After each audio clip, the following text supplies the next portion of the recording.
देखिए, छिंदवाड़ा से भी खबर आ रही है, जहां 2004 की तर्ज पर लोकसभा का चुनाव कांग्रेस लड़ने वाली है। नकुल नाथ कार्यकर्ताओं को 2004 चुनाव की याद दिला रहे हैं। सांसद नकुल नाथ हर सभा में 2004 चुनाव की बात कर रहे हैं। बिल्कुल, तो 2004 के चुनाव में छिंदवाड़ा में एक बड़ा सियासी संग्राम हुआ था। नकुल नाथ अब कार्यकर्ताओं को उसी चुनाव की याद दिला रहे हैं। सांसद नकुल नाथ हर सभा में बात कर रहे हैं 2004 के चुनाव की, जब छिंदवाड़ा में बड़ा सियासी संग्राम छिड़ा था। बता दें, 2004 में कमलनाथ के सामने बीजेपी के उम्मीदवार प्रहलाद पटेल थे।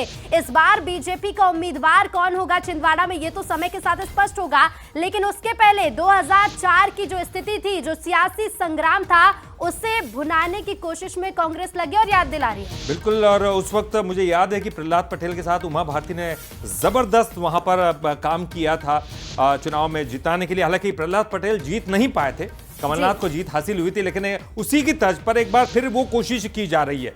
तो 2004 चुनाव की याद दिला रहे हैं, कैसे वो चुनाव लड़ा गया था और उस वक्त जनता ने किस तरह से पूर्ण बहुमत उनको दिया था और जमकर वोटिंग हुई थी।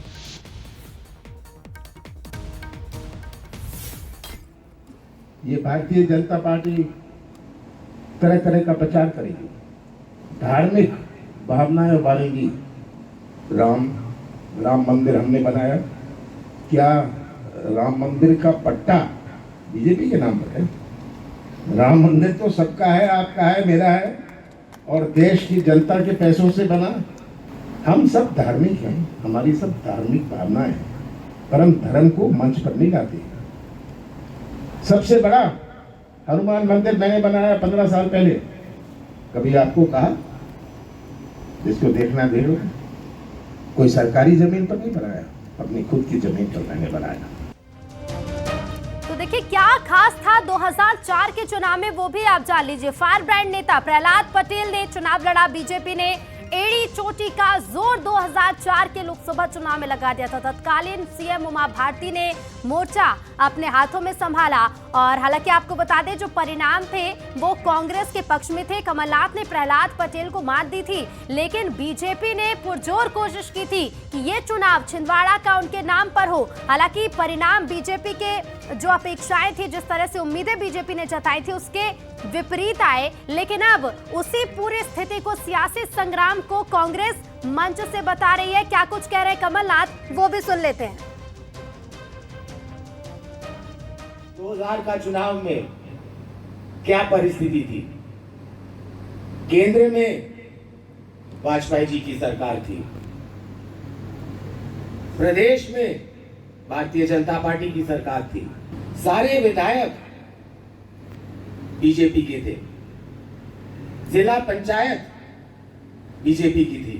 2024 में सातों के सातों विधायक कांग्रेस पार्टी के, जिला पंचायत कांग्रेस पार्टी का। अभी किसी ने कहा कि विपरीत परिस्थिति, मैं तो समझता हूं आज की परिस्थिति 2004 से बहुत बेहतर है। सही बात है।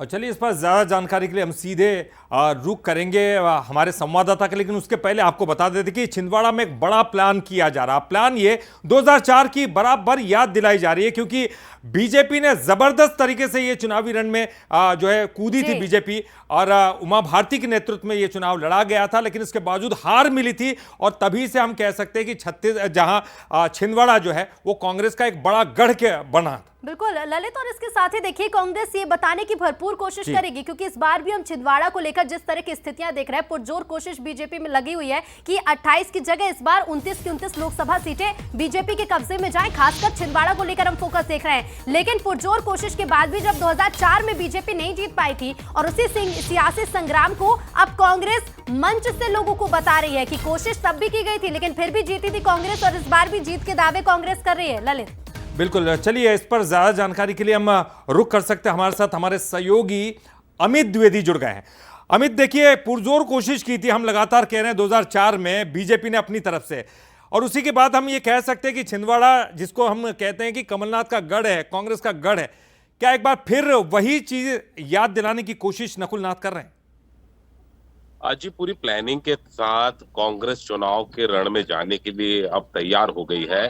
छिंदवाड़ा में इस समय जो है वो पूर्व मुख्यमंत्री कमलनाथ और छिंदवाड़ा सांसद नकुलनाथ ने कांग्रेस को चार्ज करने के लिए रणनीति पे काम करना शुरू कर दिया। क्या बेहतर रणनीति होगी, इसको लेकर उन्होंने प्लानिंग शुरू कर दी है। आज कार्यकर्ताओं की एक अहम बैठक हुई छिंदवाड़ा में, जहां पर छिंदवाड़ा जिले के और पांडुरना जिले के कार्यकर्ताओं और महत्वपूर्ण पदाधिकारी को बुलाया गया और 2004 चुनाव की याद दिलाई गई और 2004 चुनाव के मॉडल को की तर्ज पे चुनाव लड़ने की बात यहां पर नकुलनाथ जी ने की है कि किस तरह 2004 में विपरीत परिस्थितियों में कांग्रेस ने बेहतर प्रदर्शन किया था। उमा भारती की सरकार 2003 में आई, उसके बाद लगातार छिंदवाड़ा में नगर निगम की बात हो, नगर पालिका क्षेत्र की बात हो, नगरीय क्षेत्र की बात हो, जिला पंचायत की बात हो, सब में भाजपा काबिज हो गई थी। उसके बाद भी परिणाम कांग्रेस के पक्ष में लोकसभा में आया था। लगभग